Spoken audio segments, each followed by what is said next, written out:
আলা হযরত শাহিদের অর্থ হাজির ও নাজির কেন করলেন? যে হাজির ও নাজির নবী পাক মানে উপস্থিত আছে, নাজির মানে দর্শনকারী। হাজির মানে উপস্থিত, নাজির মানে দর্শনকারী, যে দেখতে পায়। তো আলা হযরত কেন হাজির নাজির অনুবাদ করলেন? আমি বলি শোনো, আলা হযরত নিজের তরফ থেকে এই অনুবাদ করেননি, বরং শাব্দিক এবং আবিধানিক আলা হযরত উভয়কে সামনে রেখে এই অনুবাদ করেছেন। শরীয়তের পরিভাষায় যাকে হাজির নাজির বলা হয় সেই অনুযায়ী আলা হযরত অনুবাদ করেছেন, এবং শাব্দিকভাবে হাজির ও আপনার শাহিদের যে অর্থ হয় সেই দিকে লক্ষ্য করে আলা হযরত উপস্থিত অর্থাৎ হাজির এবং নাজিরের অনুবাদ করেছেন। বলেন সুবহানাল্লাহ। আপনাদের দলিল দিই, আল মুফরাদাত, এটা হলো বিখ্যাত আরবি ভাষার একটি অভিধান, ডিকশনারি। এই ডিকশনারিতে শাহিদের অর্থ বলা হয়েছে যে শুহুদ এর অর্থ কি। তো কিতাবের লেখক লিখেছে যে আশ-শুহুদু ওয়াশ-শাহাদাতু আল হুজুরু মা'আল মুশাহাদাতি ইম্মা বিল বাসারি আও বিল বাসিরা। শুহুদ শাহিদের অর্থ হলো যে ব্যক্তি উপস্থিত এবং তার সঙ্গে দেখতে পায়। বলেন সুবহানাল্লাহ। তাকে কি বলা হয়? শাহিদ। শাহিদের অর্থ যে কোন জায়গাতে উপস্থিত আছে এবং দেখতে পায়, তাকে বলা হয় শাহিদ। আল্লাহ পাক পবিত্র কোরআনের মধ্যে সূরা আহজাবের মধ্যে 45 নম্বর আয়াতে বললেন যে আমি নবীকে সাক্ষী করে দুনিয়াতে পাঠিয়েছি। কি করে? সাক্ষী করে এই দুনিয়াতে পাঠিয়েছি। এবার সাক্ষী কাকে বলা হয়? সাক্ষী কে দিতে পারে? নিশ্চিত রূপে আপনি জানেন যে সাক্ষী দেওয়ার জন্য ঘটনাস্থলে উপস্থিত হওয়া জরুরি। কোন বিষয় যদি কেউ সাক্ষী দেয়, তো যে জায়গাতে ওই ঘটনা ঘটেছে ওই জায়গাতে উপস্থিত হওয়া জরুরি। আর শুধু উপস্থিত হলেও চলবে না, উপস্থিত হওয়ার সাথে সাথে তাকে দেখতেও হবে।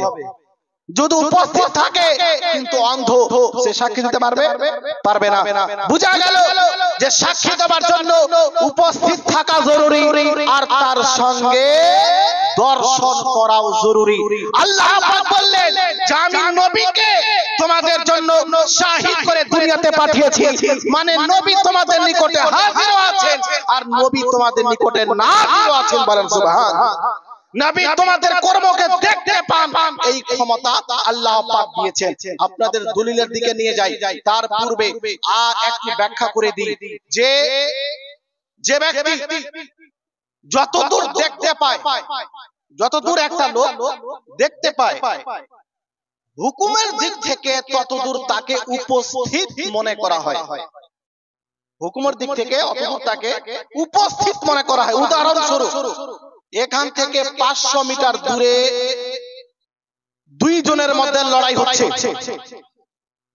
আর এখান থেকে একজন লোক স্পষ্ট ভাবে দেখতে পাচ্ছে 500 মিটার দূরে দুই জনের মধ্যে লড়াই হচ্ছে। একজন অপরকে চাকু মেরে দিল, হত্যা করে দিল। 500 মিটার দূরে আছে, স্পষ্ট দেখতে পাচ্ছে যে কাকে হত্যা করা হচ্ছে আর কে হত্যা করছে, স্পষ্ট ভাবে দেখতে পাচ্ছে। এই রকম একজন লোক সে বলল যে আমি সাক্ষী দেব যে অমুক লোক অমুক লোককে হত্যা করেছে। কোর্টে যখন তাকে পেশ করা হবে, উকিল যখন তাকে জিজ্ঞেস করবে যে তুমি কি ওই জায়গাতে উপস্থিত ছিলে, তো যদি সে সাক্ষী দিতে চায় সে বলবে যে ওই জায়গাতে আমি উপস্থিত ছিলাম। অথচ সে যেই জায়গাতে হত্যা করা হয়েছে সেম ওই জায়গাতে ছিল না, সেই জায়গা থেকে 500 মিটার দূরে ছিল, কিন্তু সে স্পষ্টভাবে দেখতে পাচ্ছিল যে কে কাকে হত্যা করছে, স্পষ্টভাবে চিনতে পারছিল, দেখতে পাচ্ছিল। এই জন্য সে যদি একথা বলে যে আমি ওই জায়গাতে উপস্থিত ছিলাম, আমি দেখেছিলাম, তো এতে মিথ্যা কথা হবে না। কেন? এই জন্য যে একজন লোক যত দূর পর্যন্ত ভালোভাবে দেখতে পায়, স্পষ্টভাবে দেখতে পায় তত দূর তাকে উপস্থিত মনে করা হয়। বলেন সুবহানাল্লাহ। ততদূর তাকে উপস্থিত মনে করা হয়। এবার আপনাকে বলি নবী পাকের দৃষ্টি শক্তি কতটা, তো শুনে রাখে আল্লাহ পাক নিজের হাবিবকে এই শক্তি প্রদান করেছেন। উনি পবিত্র মদিনা শরীফ থেকে গোটা বিশ্ববাসীকে দেখতে পায়। বলেন সুবহানাল্লাহ। নবী আলাইহিস সালাম গোটা বিশ্বকে নিজের হাতের তালুর নয় দেখতে পান। এই জন্য নবী পাক হুকুমের দিক থেকে গোটা বিশ্বের মধ্যে হাজির আছেন, উপস্থিত আছেন। বলেন সুবহানাল্লাহ।